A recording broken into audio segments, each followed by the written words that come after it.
네, 말씀 앞에 PPT 화면이 나올 텐데요. 네, 로마서 8장 26절에서 28절까지 말씀, 자녀의 삶에 임하는 부흥이라는 제목으로 함께 말씀 나누도록 하겠습니다. 네, 로마서 8장 26절에서 28절까지 말씀을 저희가 한 목소리로 읽도록 하겠습니다. 읽겠습니다. 시작. 이와 같이 성령도 우리의 연약함을 도우시나니 우리는 마땅히 기도할 바를 알지 못하나 오직 성령이 말할 수 없는 탄식으로 우리를 위하여 친히 간구하시느니라. 마음을 살피시는 이가 성령의 생각을 아시나니 이는 성령이 하나님의 뜻대로 성도를 위하여 간구하심이니라. 우리가 알거니와 하나님을 사랑하는 자 곧 그의 뜻대로 부르심을 입은 자들에게는 모든 것이 합력하여 선을 이루느니라. 아멘. 요즘 우리가 살아가는 시대는 8, 90년대에 비해서 확실히 이제 불확실성이 높아졌습니다. 불확실성의 지수가 상대적으로 많이 높아졌죠. 변수가 많아졌습니다. 그러다 보니까 이제 사람들의 어떤 불안 지수가 더 높아졌습니다.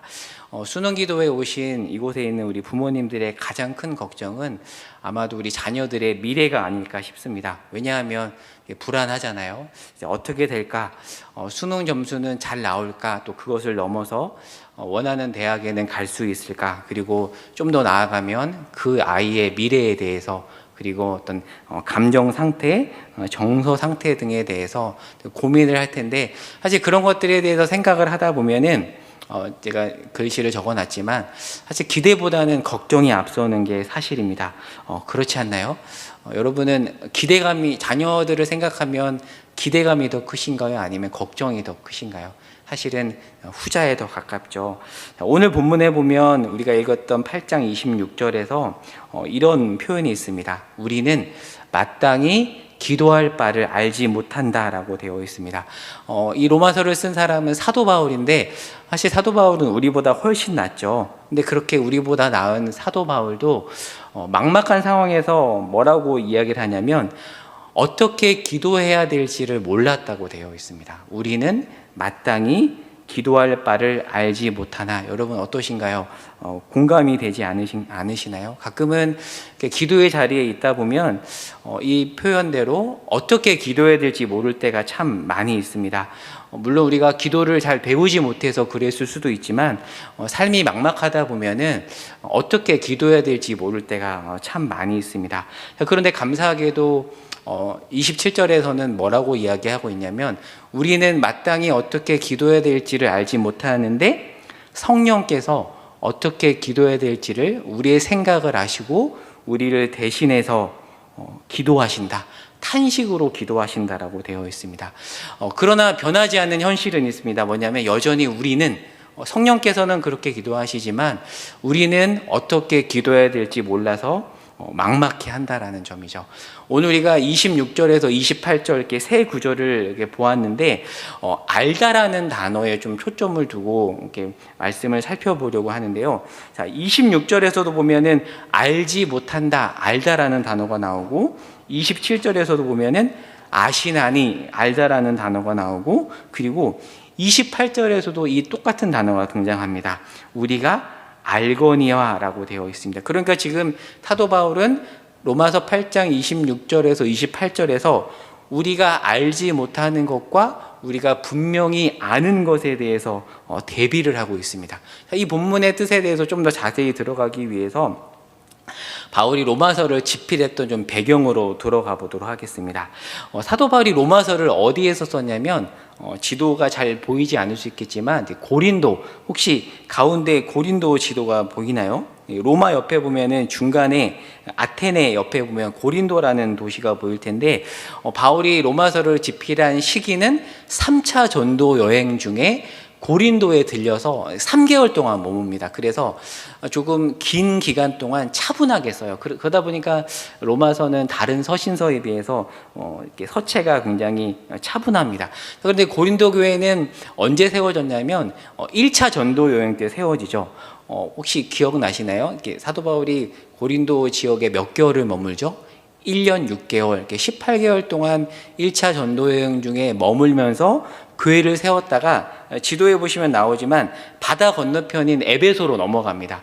자, 그런데 그 에베소에서 어떤 소식을 듣냐면 고린도 교회에 크나큰 문제가 생겼다라는 소식을 들어요. 그래서 바울이 먼저 두 통의 편지를 보냅니다. 고린도 전서를 쓰기 전에 이전 편지라는 편지를 쓰거든요. 고린도 전서 5장 9절에 나와요. 그 편지를 쓰고 또 고린도 전서를 보냈음에도 불구하고 이 고린도 교회 문제가 해결이 되지 않자 사도 바울이 직접 갑니다. 이 고린도를 방문하는데 고린도 후서에 따르면 이 고린도 방문에서 사도 바울이 쓰디쓴 경험을 해요. 그리고 다시 돌아옵니다. 거주지로 돌아와서 이번에는 눈물로 편지를 씁니다. 그러니까 바울이 고린도에 총 4통의 편지를 쓰거든요. 이전 편지, 고린도 전서, 그리고 그 이후에 눈물로 쓴 편지를 보내고, 그리고 나서 소식을 기다립니다. 디도편의 고린도 후서를 쓰기 전에 눈물로 편지를 써서 고린도 교회 반응을 기다리는 중에 드디어 디도편의 고린도 교회가 회개했다라는 소식을 듣습니다. 그리고 나서 보낸 편지가 고린도 후서이고, 이 고린도 후서에서 사도 바울이 어떤 약속을 하냐면 나중에 내가 한 번 더 고린도에 방문할게 라는 약속을 합니다. 그리고 나서 3차 전도 여행 때 고린도에 약속대로 방문해서 3개월 동안 머물면서 쓴 편지가 바로 이 로마서입니다. 그러니까 이 로마서를 쓴 곳은 사도 바울에게 굉장히 큰 트라우마가 있는 고린도라는 도시이죠. 고린도후서 1장 8절에 보면 고린도 교회에 대한 어떤 사도 바울의 마음을 느낄 수가 있는데 한번 읽어볼까요? 고린도후서 1장 8절입니다. 형제들아, 우리가 아시아에서 당한 환난을 너희가 모르기를 원하지 아니하노니 힘에 겹도록 심한 고난을 당하여 살 소망까지 끊어지고, 여기서 말하는 아시아는 소아시아 지역, 에베소 지역이거든요.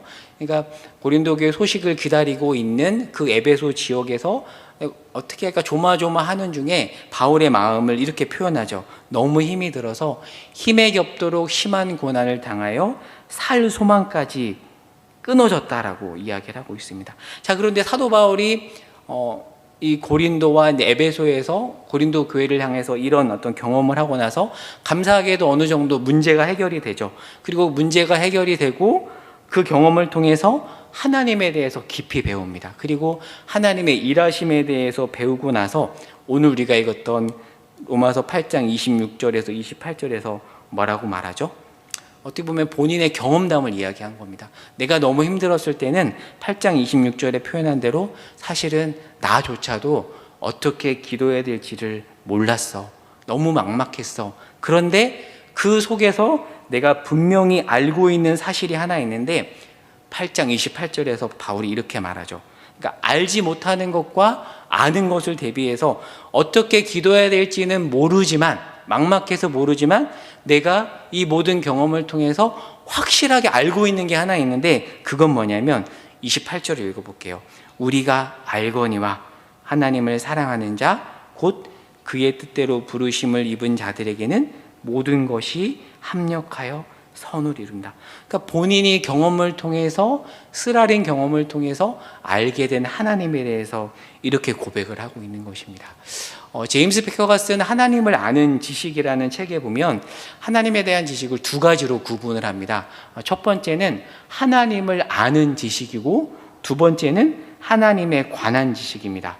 어떤 차이가 있냐면 첫 번째 하나님을 아는 지식은 뭐냐면 어떤 인격적인 만남을 통해서 빚어진 살아있는 지식이라면, 하나님에 관한 지식은 뭐냐면 어떤 그런 하나님과 인격적인 경험이 결여된 건조한 정보에 가까운 그런 지식입니다. 그래서 이 제임스 베커는 이 둘을 구분하면서 이 책에서 무슨 말을 하냐면 하나님을 아는 약간의 지식이 하나님에 관한 많은 지식보다 훨씬 값지다라는 그런 이야기를 우리에게 전해주고 있습니다. 이렇게 하나님을 아는 것에 대해서 구분을 하는데, 그러면 로마서 8장 28절에서 바울이 우리가 알거니와 라고 했을 때 그 아는 것은 어디에 해당이 될까요? 물론 출발은 하나님에 관한 지식이었지만 그 하나님에 관한 지식이 하나님을 아는 지식으로 승화가 되어서 우리가 알거니와, 내가 아는 것이 있어, 하나님은 이런 분이야 라고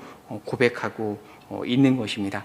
우리가 지금 하나님을 아는 것에 대해서 이야기를 하고 있는데요. 좀 자녀들의 이야기로 조금 넘어가서 하나님을 아는 세 가지 통로가 있습니다. 물론 이렇게 딱 명확하게 규정하기는 애매함이 있지만 그러나 조금 간단하게 구분을 하자면 하나님을 아는 세 가지 통로가 있는데 첫 번째는 모태신앙입니다. 저는 개인적으로 안모태신앙입니다. 저희는 저희 일가 친척 중에서도 그리스도인들이 별로 없고 저는 모태신앙이 아닙니다. 그런데 제 아내도 모태신앙이고 당연히 저희 두 딸도 모태신앙이죠. 보통 모태신앙은 하나님을 어떻게 하냐면 자연스럽게 라이프 스타일을 통해서 하나님을 알게 됩니다. 그렇죠? 그런데 두 번째 방식이 있는데 진리 탐구를 통해서 하나님을 아는 사람들이 있습니다. 예를 들면 대표적인 사람이 C.S. 루이스예요. C.S. 루이스는 9살 때 이제 어머니가 돌아가시고 나서 하나님을 버려버리거든요. 그렇게 무신론자로 돌아섰다가 근데 끊임없이 진리를 탐구합니다. 진리를 탐구하던 중에 사람들과의 대화를 통해서 무신론에서 범신론으로 넘어가요. 범신론이 뭔지 아시죠? 범신론은 쉽게 말하면 all is God이라는 뜻이에요. 여기서 말하는 God은 소문자죠. 그러니까 모든 것에 신성이 깃들어져 있다라는 어떤 그런 범신론으로 넘어갔다가 나중에 그런 진리 탐구를 통해서 범신론에서 어디로 넘어가냐면 유신론으로 넘어가요. 그런데 그 유신론이 예수 그리스도를 구원자로 받아들이는 신앙까지는 가지 않았다가 결국에는 진리 탐구와 어떤 기도와 사람들과의 만남을 통해서 예수 그리스도를 구원자로 믿는 단계까지 나아갑니다. 그러니까 C.S. 루이스는 아주 특이하게 진리 탐구를 통해서 하나님을 알아갔던 사람이고요. 그리고 이런 사례를 또 하나 굳이 들자면 사랑의 교회를 개척하셨던 오카너 목사님 있죠. 오카너 목사님 아들이 옥성호 씨라는 분이거든요. 근데 그분이 책에서 고백을 하는데 그분은 이제 아버지를 보면서 이렇게 신앙이 뜨거웠다가 나중에 신앙을 버렸대요. 그러다가 무신론자로 살아가다가 본인의 고백인데 아주 특이하게 마틴 로이드 존스 목사님의 책을 읽고 회심했대요. 본인이 그렇게 고백을 합니다. 저도 이제 그런 분의 고백을 보면서 이렇게 책을 통해서 진리 탐구를 통해서 하나님을 아는 사람이 있구나라는 것을 알게 되었거든요. 여러분 주변에도 혹시 그런 사람이 있을지 모르겠습니다.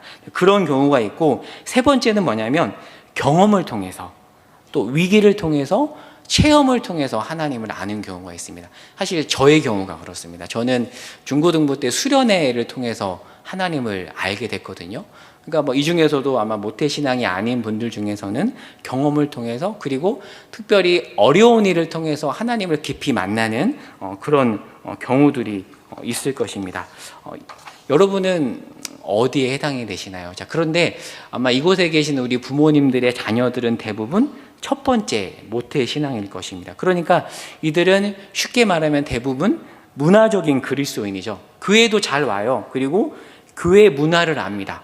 그러나 두 번째로 들어간다면 지적으로 하나님에 대해서 동의하거나 아니면 세 번째로 본다면 어떤 하나님에 대한 어떤 특별한 경험이 없을 수가 있습니다. 소위 말하는 하나님을 인격적으로 만나는 그런 일이 없을 수가 있습니다. 자, 그래서 한 목사님이 이에 관해서 어떤 이런 분석을 하세요. 제가 읽어볼게요. 모태신앙에 대해서 이런 말을 합니다. 그러다 보니까 고등학교를 졸업하면 대부분의 아이들이, 그러니까 모태신앙으로 생활 양식으로 하나님을 알았던 아이들이 대부분 교회를 떠난다. 어떻게 보면 본인의 어떤 임상 경험을 통해서 얘기를 한 거예요. 그러면 왜 그런가? 그 아이들이 왜 교회를 떠나는가? 첫 번째, 기독교가 별 의미를 주지 못하는 거죠.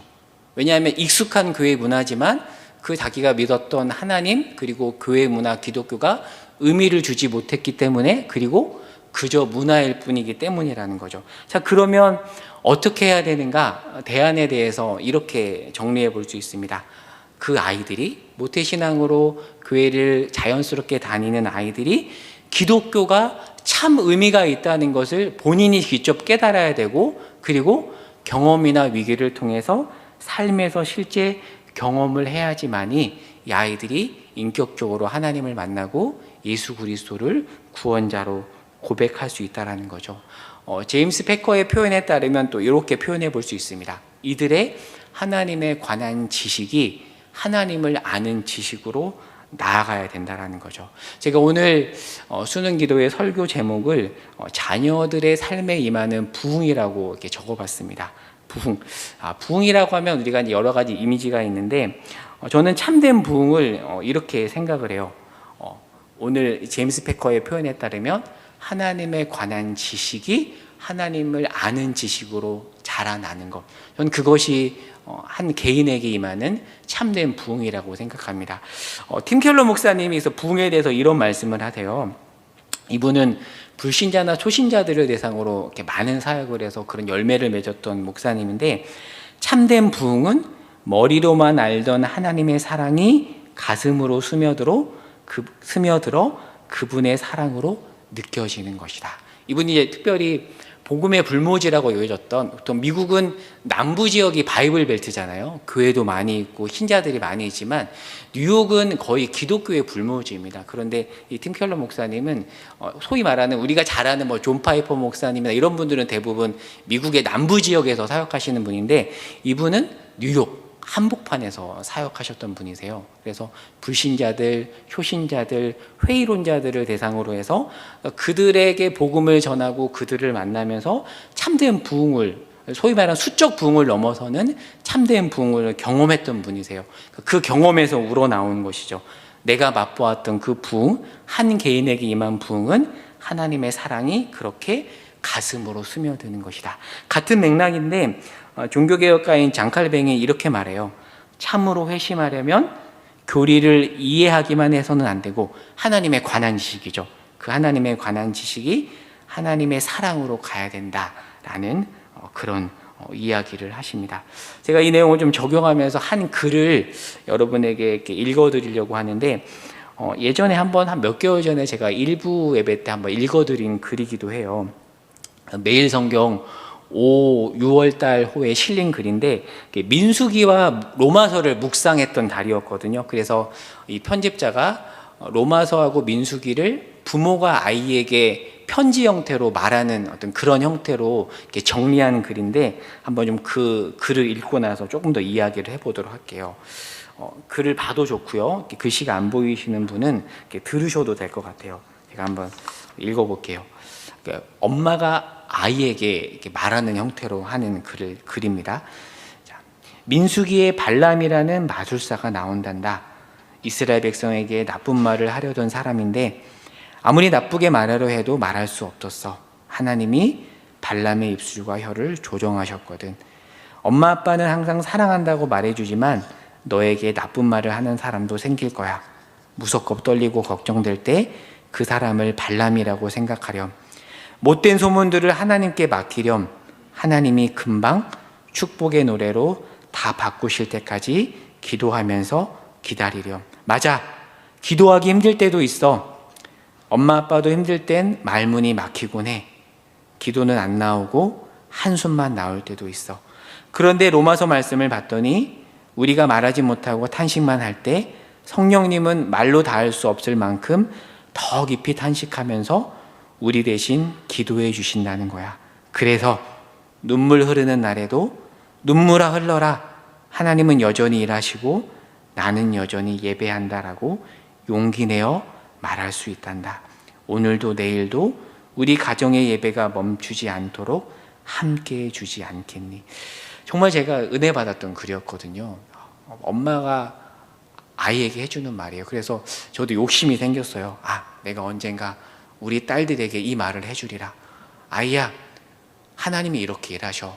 눈물아 흘러라. 우리가 눈물을 흘리는 상황에 맞이할 수 있지만 그러나 하나님은 여전히 일하셔. 그러니 우리가 할 수 있는 건 뭐냐면 하나님을 붙잡고 예배하는 거야. 엄마가, 아빠가 이 자리에서, 이 상황에서 눈물이 흐르지만 하나님을 예배한단다. 우리 같이 예배하지 않겠니? 어찌 보면 이 엄마 아빠는 하나님에 관한 지식을 넘어서 하나님을 아는 지식을 가지고 자녀에게 이야기해 줬던 것이죠. 제가 20대 때 몸바쳐 일했던 이 선교단체의 모토가 이거였어요. To know God, to make Him known이라고 해서 그를 알고 그를 알리자라는 모토를 가졌던 선교단체에 있었는데, 우리가 하나님을 알리기 위해서 어떻게 해야 되죠? 우리가 알아야 되잖아요. 알리기 전에 내가 알아야지. 근데 그 알면 단순한 하나님에 관한 지식을 넘어서 하나님을 아는 지식이 돼야 되죠. 그러니까 어찌 보면 이 부모님은 기도하기 힘들 때, 막막할 때 하나님을 찾았고, 어찌 보면 그 경험을 가지고 자기 자녀에게 신앙 고백을 전해주고 있습니다. 저의 첫째 딸이 지금 초등학교 4학년인데 많이 여린 편이에요. 그래서 부모로서 이제 어떤 걱정이 드냐면 많이 상처받을까 봐. 이제 좀 그런 일들이 있습니다. 아이가 이제 착하고 그렇지만 너무 여려요. 그래서 잘 웁니다. 그러다 보니까 이 아이가 아마 살면서 소위 말하는 이제 관계에서 이제 아이들이 상처를 받곤 하잖아요. 시쳇말로 센캐라고 들어보셨나요? 무슨 뜻이죠? 센 캐릭터. 이 아이가 학교에서 소위 말하는 이렇게 센캐 아이들을 만나면 너무 많이 상처를 받을 것 같은데 약간 저랑 성격이 좀 비슷하거든요.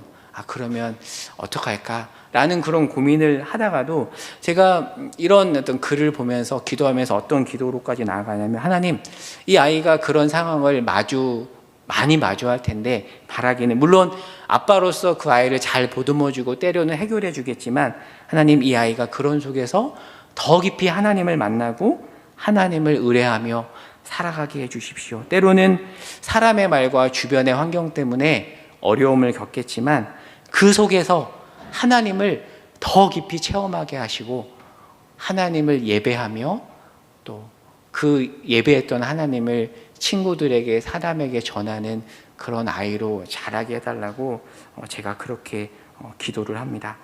마지막으로 이제 제 이야기를 하고 좀 적용하면서 기도하는 시간을 가지려고 하는데요. 어찌 보면 저의 경험이기도 해요. 제 삶을 나누면 제가 선교단체에서 20대 때 8개월 동안 합숙 훈련을 받았습니다. 그때는 너무 이렇게 곧 하나님 나라가 올 것 같아서 제가 없는 돈까지 다 바쳐서 선교단체에 들어갔습니다. 근데 부모님에게 사실대로 말씀을 드리고 갔을까요? 아니면 말씀을 안 드리고 갔을까요?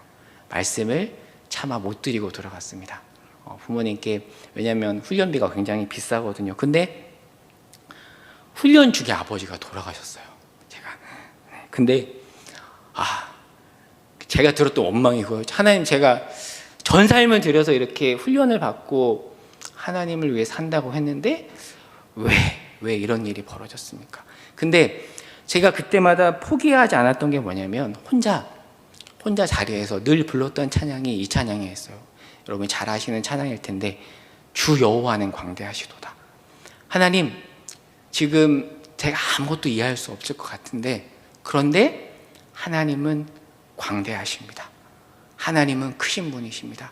그 고백을 그 자리에서 제가 놓치지 않았습니다. 어찌 보면 제가 그 훈련에서 배웠던 것은 그거였어요. 하나님의 일하심을 믿기 때문에 내가 할 수 있는 것은 하나님을 예배하는 것을 멈추지 않는 것이다. 그거를 정말 철저하게 이 훈련 때 배웠거든요. 그래서 그렇게 고백을 했고 그 시간을 버텼고, 지금 저의 가장 큰 기도 제목은 뭐냐면 그것을 우리 자녀에게 잘 이렇게 전수하는 것이 저의 가장 큰 소망이고 기도 제목입니다. 아마 이곳에 많은 우리 부모님들이 그런 기도를 할 거예요. 우리 자녀들이 원하는 대학에 가고 또 좋은 학점을 받고 직장이 잘 풀리고, 당연히 우리가 기도하고 바라봐야 될 것입니다. 그런데 우리가 조금 이 단계를 하나 더 넘어갔으면 좋겠습니다. 그래서 제가 이런 기도문을 한 컷으로 적어봤습니다. 저는 이 기도를 우리가 함께 드렸으면 좋겠어요. 하나님, 먼저 1단계로는 우리 자녀들이 하나님의 관에 잘 배우게 해주십시오. 그 1단계죠. 그런데 그렇게 배우고 나아가서 그 머리로만 알던 하나님의 사랑을 삶의 자리에서 경험하게 하여 주시옵소서. 제가 한번 읽어볼게요. 주님, 먼저 머리로 하나님을 알게 하옵소서. 나아가 머리로만 알던 하나님의 사랑이 우리 자녀의 가슴에 스며들어 정말 그분의 사랑을 느끼게 하옵소서. 청년의 때 세상의 유혹에만 탐닉하지 않게 하시고, 여러분 얼리 어댑터가 뭔지 아시죠? 빨리 적응하는 사람이잖아요. 세상에 얼리 어댑터가 안 되더라도 주님께 얼리 어댑터가 되게 하옵소서. 유행에 뒤처지더라도 주님을 아는 일에 더 힘쓰게 하옵소서. 우리 자녀의 삶에 진정한 부흥이 임하게 하시고, 때로는 말도 안 되는 어려움을 겪을지라도 그 속에서 하나님을 깊이 만나게 해주십시오 라는 그 기도를 우리가 함께 드렸으면 좋겠습니다. 마지막으로 시편 말씀을 같이 읽고 기도하도록 하려고 합니다. 시편 31편 13절 14절인데 같이 한번 읽어볼까요? 읽어보겠습니다. 시작. 내가 무리의 비방을 들었으므로 사방의 두려움으로 감사였나이다. 그들이 나를 치려고 함께 의논할 때에 내 생명을 빼앗기로 꾀하였나이다. 여호와여, 그러하여도 나는 주께 의지하고 말하기를 주는 내 하나님이시라 하였노라. 제가 아까 20대 때 선교단체 훈련 받았던 얘기를 했는데 그러고 나니까 참 더 힘들었던 건 뭐냐면, 아버지가 돌아가시고 나니까 이 모든 친인척 관계들이 끊겨져 버리더라고요. 그러니까 삶이 막막하죠. 내가 내 삶을 어떻게 지탱해야 될까? 그런데 그때 가장 제가 붙잡았던 말씀이 이 시편 31편 14절이에요. 뭐라고 고백하죠?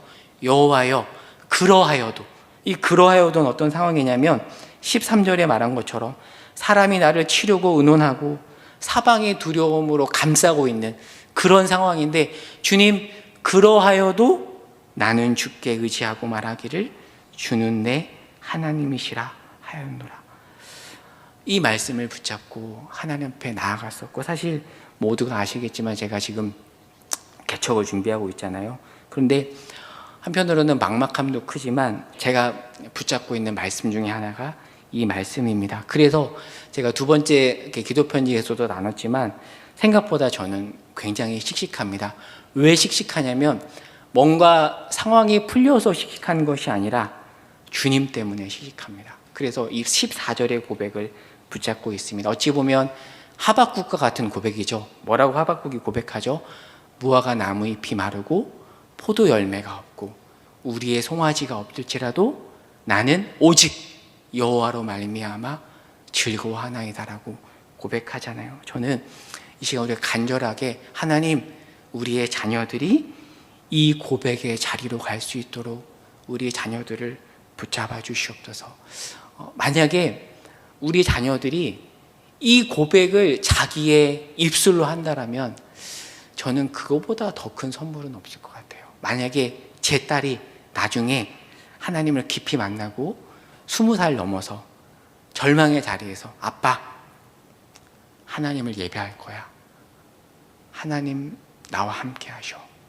내 상황이 이럴지라도 아빠, 나는 하나님만 의지할 거야 라는 그 고백을 한다면 그때 그렇게 고백할 수 있을 것 같아요. 하나님, 다 했습니다. 다 이루었습니다 라고 그렇게 고백할 것 같은데 그렇게 고백할 수 있는 자리까지 갔으면 좋겠습니다. 이 시간 하나님 앞에 우리 눈을 감고 기도할까요? 하나님, 눈을 감고 기도하겠습니다. 하나님, 우리의 자녀들이 하나님만이 우리의 힘이라고 고백하는 그 자리까지 갈 수 있도록 인도하여 주시옵소서. 때로는 막막한 현실을 마주할 수 있지만 그 자리에서 오직 주님만 붙잡고 나갈 수 있도록 우리 자녀들을 붙잡아 주시옵소서. 우리가 점심 먹기 전까지 함께 주 앞에 이 기도 제목을 붙잡고 우리 자녀들의 신앙을 위해서 간절한 마음으로 기도하도록 하겠습니다. 함께 기도하겠습니다.